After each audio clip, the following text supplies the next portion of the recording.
Oh, hello there. Happy 2025. Welcome to the new year. I hope 2025 will be the happiest, healthiest, and most successful year ever for you. But before we move into 2025, we have to summarize 2024 in terms of my best and worst purchases of this year. We have made some bad purchases, but we've also made some really great purchases, if you ask me. I do want to preface just a little bit by saying that I have a cold. I am sorry if I look like Rudolph.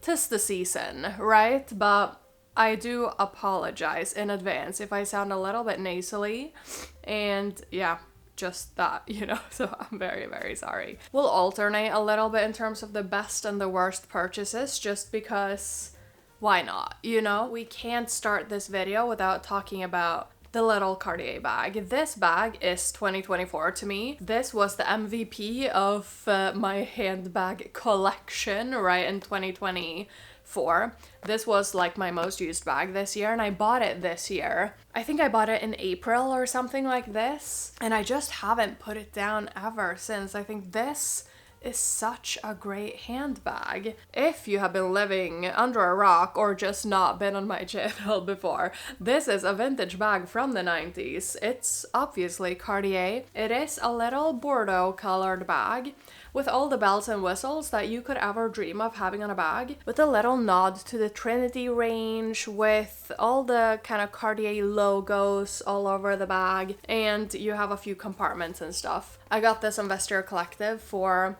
what I think was a little bit over 200 euros. And I know some of you have bought this bag or varying Cartier bag styles.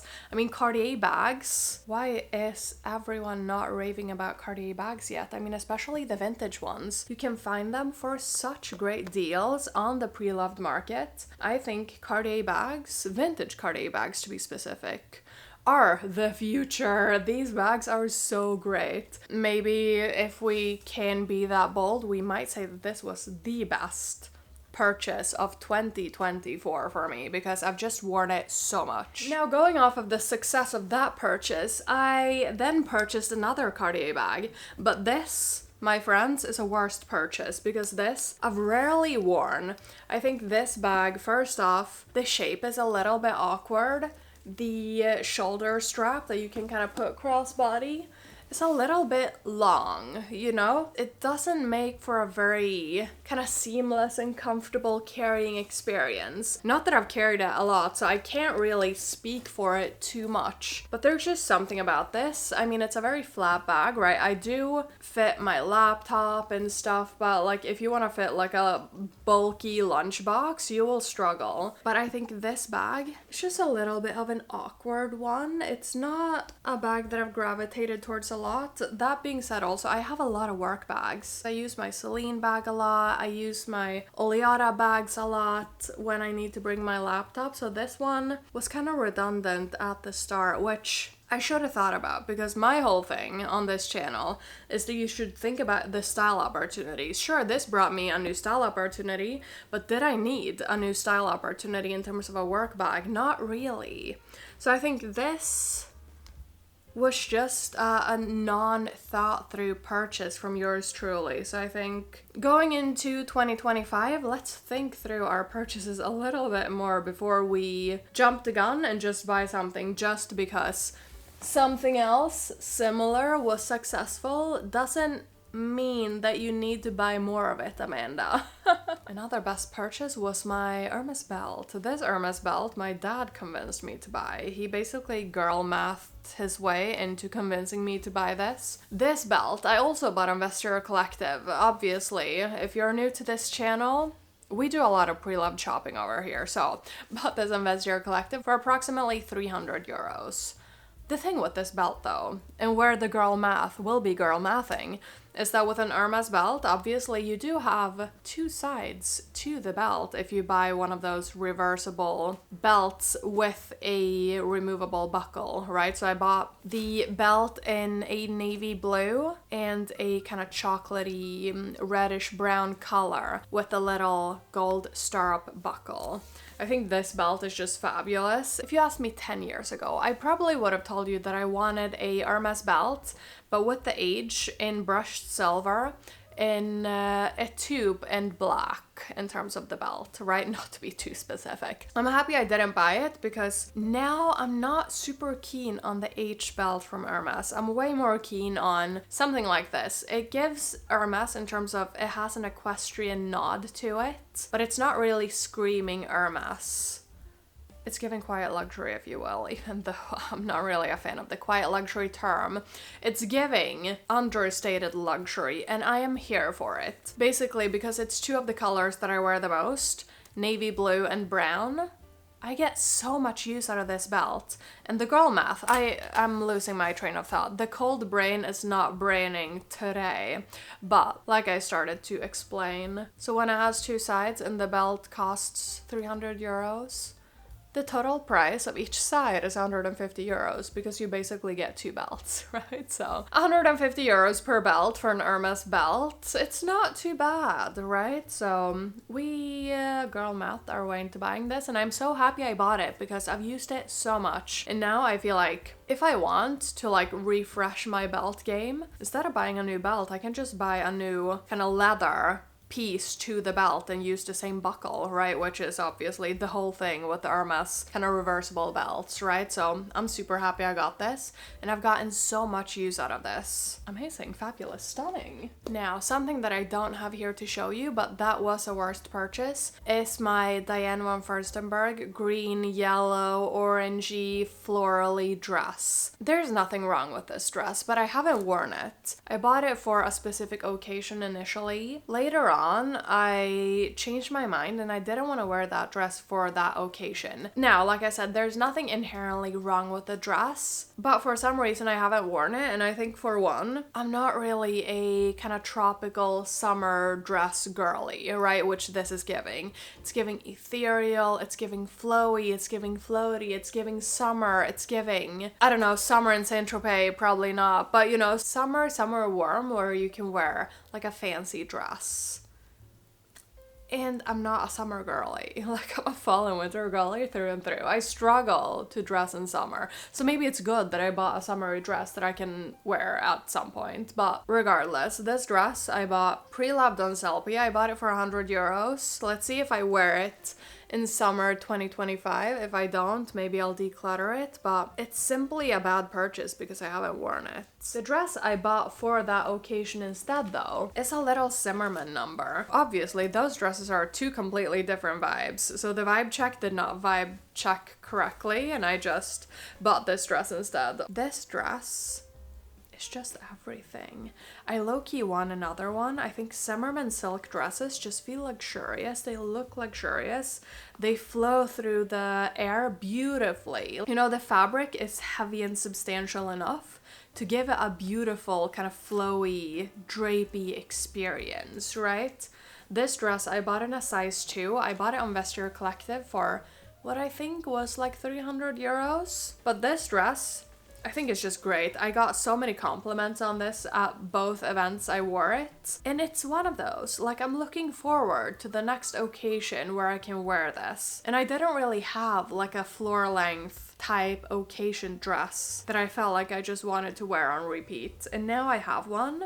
And I think it's just great. I know a lot of people say that you shouldn't buy event dresses. I'm just like, if you buy like one or possibly a couple of good event dresses that you feel like you can rewear to multiple occasions, why not buy that one or two event dresses, and then you don't have to like think about like, should I rent something? Should I go buy something last minute? Blah, blah, blah. Just buy a couple of low-key but still kind of nice informal looking dresses that you can wear to every occasion and that are not recognizable in a way of like, oh my god, look at her in that print that everyone will remember, right? It's classic, simple, and low-key enough to not be that memorable so that people will remember that, oh my god, she always wears that dress, you know? Even though if people think that, I don't really care.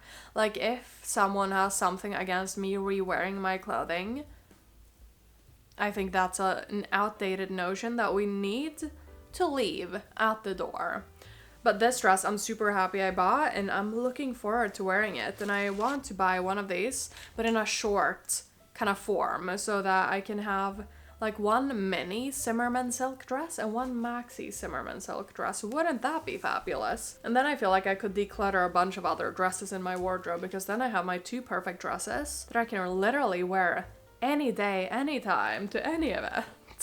Now, similarly, something I bought to go with that Zimmermann dress were my Manolo flats. These flats are great. These were a best purchase too. Even though, if you look at them, you're like, she bought sparkly Bordeaux colored flats.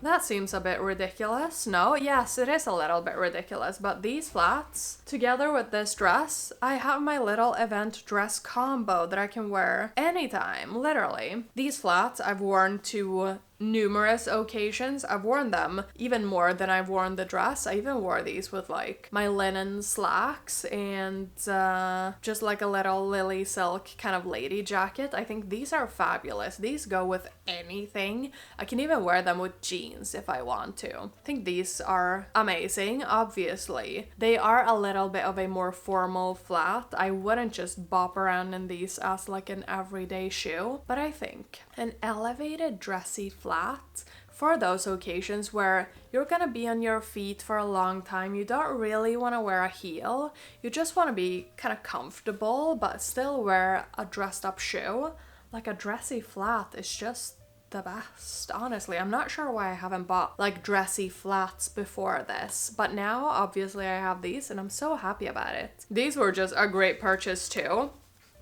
And whilst we're talking about these, I just want to mention another dressy flat that I bought this year as well.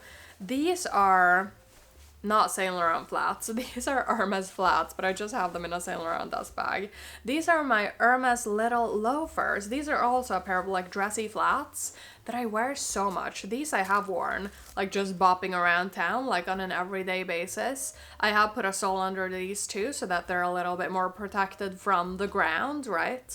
But these are my Hermès suede loafers. These loafers are navy blue. Obviously, we adore the color navy blue, we adore the color brown, and we adore the color Bordeaux. These for me are a classic color. If you're not a navy blue wearer, maybe a black or a brown would have been better, but these navy blue flats I've worn so much, and I think, like I said, having a couple of pairs of like dressy flats I think has been kind of groundbreaking in my world in 2024.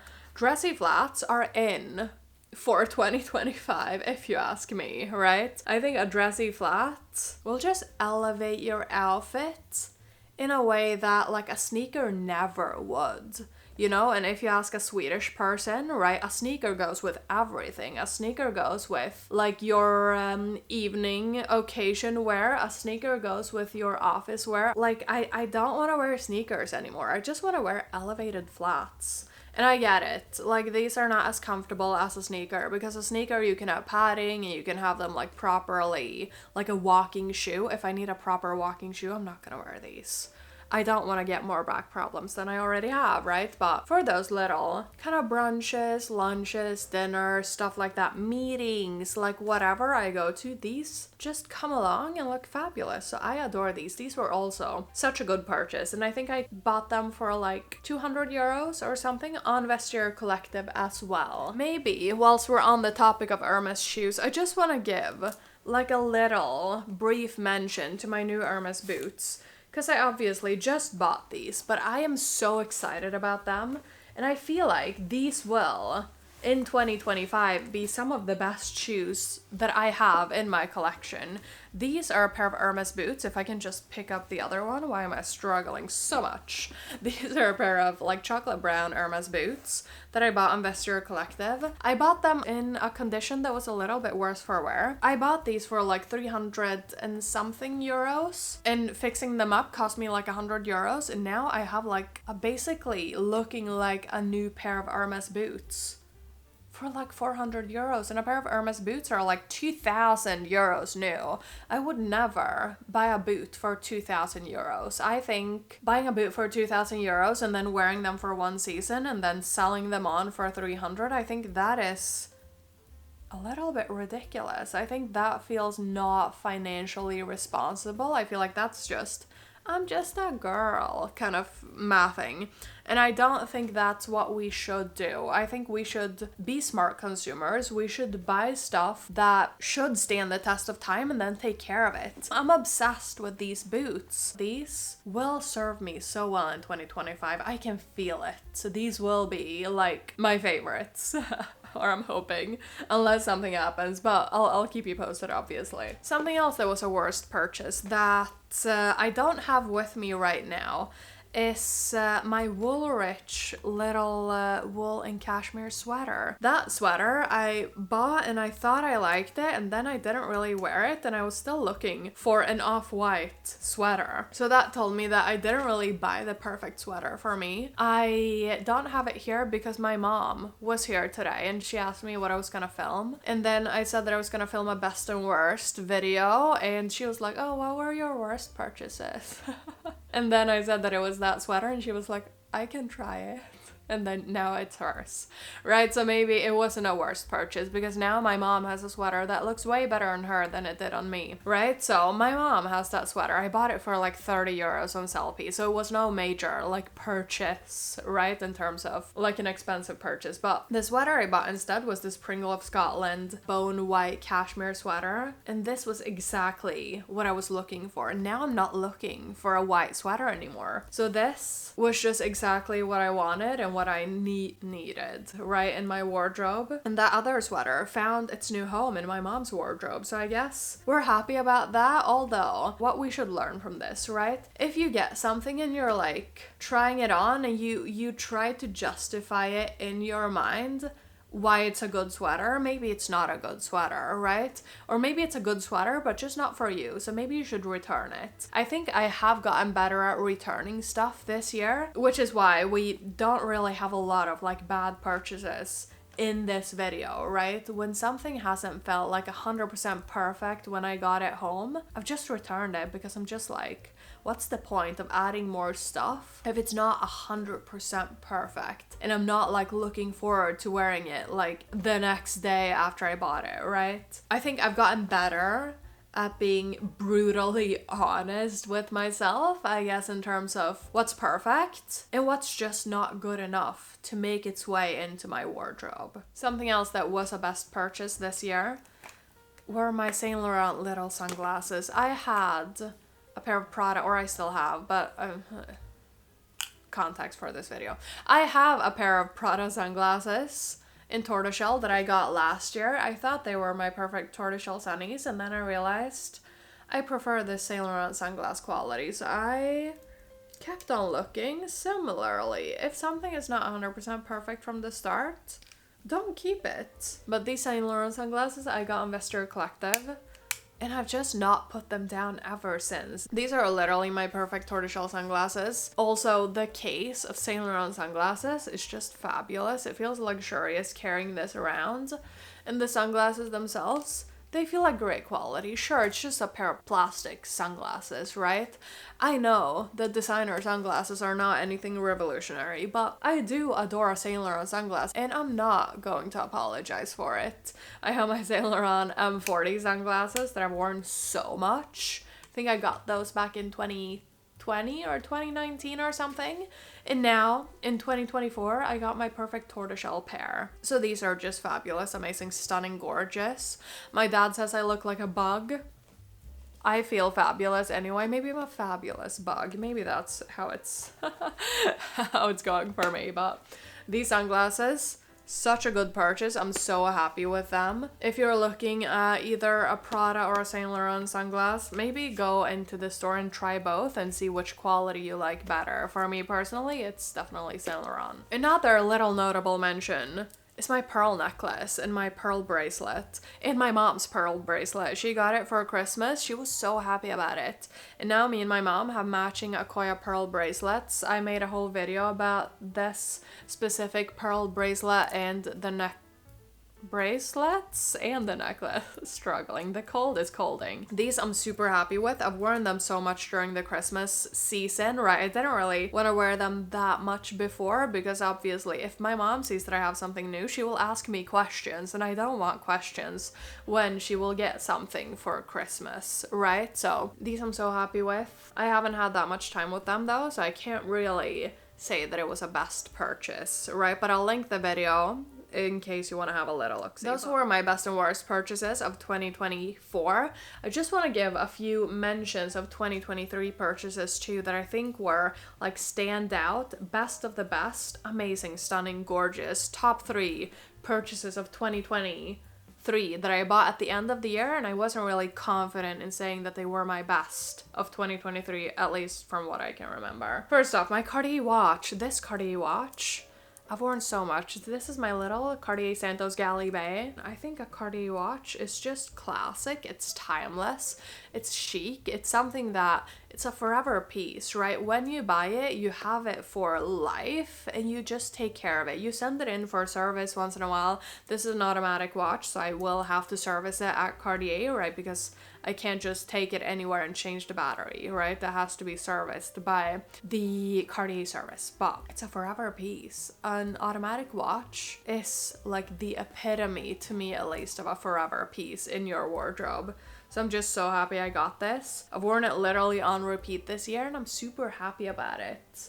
Now, something else that was also a spendy purchase that I got last year was my Hermès Evelyne. This is a vintage Hermès Evelyne that I got in Vestiaire Collective. This is the Hermès Evelyne in Espresso brown that I have not shut up about ever since I got it in 2023. This bag is just everything to me. This is one of my favorite bags in my collection. This I wear literally on a weekly basis and it's just perfect. Like this color, this style of bag, like it's an effortlessly chic bag that you just fling over your body, go your merry way to wherever you're going. Now I can pair it with my Hermès Boots. Oh my god, obsessed. This bag is just stunning, amazing, gorgeous. It's a GM Evelyne. I have made a review for this in my 2 other Evelyne bags and kind of a comparison amongst the 3. So if you're interested in having a look at that, I will link that too. But this bag is just one of those daily driver bags in my collection that I can never see myself parting ways with. This is just beautiful to me. And I'm so happy I got it in 2023. Now the last item we're going to talk about is my Brunello Cucinelli blazer. This I also got at the very end of 2023, I think in December, like around Christmas time. This blazer is just beautiful. This is one of the most beautiful yet wearable blazers I have in my collection. I have a collection of 46 blazers. So I do have my fair share of experience with blazers, if that makes sense. And many like designery blazers, I feel like they're special occasion. They're not really those that you would wear like on a daily basis to the office. You know, like my Chanel blazer, for example. That to me is special occasion. It's not something I wear like to the office. It's just like an event blazer. But this, I can wear it to meetings. I can wear it to brunch. I can wear it to lunch. I can wear it to dinner. I can wear it traveling. Like I've worn this through the airport. This blazer is just comfortable to wear. It's beautiful. It's of great quality. It just looks like it's a high quality blazer, which it is and which it should be considering the price of Brunello Cucinelli blazers. I obviously bought it pre-loved though because I'm not about to spend like 4,500 euros or whatever these go for nowadays on a blazer. But this blazer, how many times can I say blazer in like 2 minutes? But this blazer, do not take a shot every time I say blazer. This is a stunning piece and I've worn it so much and I'm looking forward to wearing it so much in 2025 as well. Can we imagine this like in a little bit of an equestrian moment? Maybe even with the little cable knit jumper that I have with a little riding boot in this blazer. OMG, stunning, fabulous, gorgeous. I am obsessed with all of these things, obviously, guys. Those were my best and worst purchases of 2024. 2024. What was your favorite of all of these items? What were your best and worst purchases in 2024? I would love to know. Thank you so much for spending this time and space with me. I put out videos on Thursdays and Sundays at 3 p.m. Swedish time, so I hope to see you back here very, very soon. Happy 2025. I hope you will have the best year ever. And until my next video, stay safe, take care, and I will see you soon. Bye.